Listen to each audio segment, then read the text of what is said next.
सभी दीदी एवं भैया को प्रणाम। मेरा नाम निकी कुमारी है। जिला जहानाबाद के अंतर्गत रतनी ब्लॉक के अंतर्गत संदेश सीएलए के अंतर्गत सोहरैया पंचायत में सीएनआरपी पद पर काम करती हूँ और 11 VO 138 SAG इसके अंतर्गत 1480 दीदी हैं।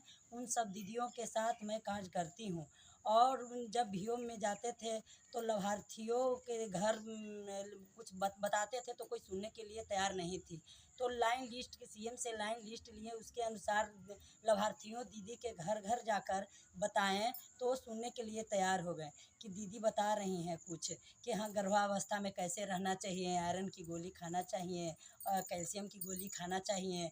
और समझ गए कि हाँ दीदी आती हैं तो बहुत अच्छा बताती हैं। और पौष्टिक के खाने के बारे में बताएं कि दीदी पौष्टिक खाना घरेलू में ही होता है, बाहर का तो होता नहीं है दीदी। तो सभी दीदी सुनने के लिए तैयार हैं।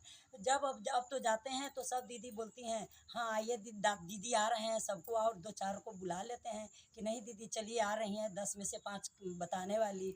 तो अब सबको, पहले तो बहुत कठिनाइयाँ होती, कोई सुन के अब हट बलग हो जाती थी, लेकिन अब बहुत सुधार हो गया। 4 साल से कार्य कर रहे हैं इसमें। सभी दीदी अब हम बहुत पहचान गए हैं। इसके बाद हम लोग का NCD पर मिला प्रतिक्षण, उसको किट के माध्यम से सब दीदी को बताएं कि दीदी देखिए आपका शरीर ज़्यादा दुबला पतला है, लाइए आपको BP और वज़न नाप के BMI निकाल देते हैं कि आपका शरीर कुपोषित जैसा लग रहा है, आप जाकर डॉक्टर से थोड़ा सलाह ले लीजिए। तो दीदी को ये सब सुनकर बहुत खुशी हुआ कि चलिए दीदी ये सब तो सलाह आते हैं VO के मीटिंग में तो दे देते हैं। पहले 2-4 आते थे, अब तो 10-20 के मेला लग जाता है। बोलते हैं दीदी मेरी बहू नहीं खाती है दवा आयरन की, थोड़ा चलकर भी समझा दीजिए। जाकर बोलें कि देखिए दीदी ये सरकारी दवा मत समझिए, ये बहुत फ़ायदेमंद है, इसको आप खाइए उसके बाद हमसे बात कीजिएगा। तो उसको बहुत उनको खूब, फिर उनका बच्चा पुष्ट हुआ, 3 किलो का उनका लगभग जन्म लिया, तो बहुत उनको खुशी आया। उसके बाद हमको 2024 में परिवार नियोजन पर काम मिला।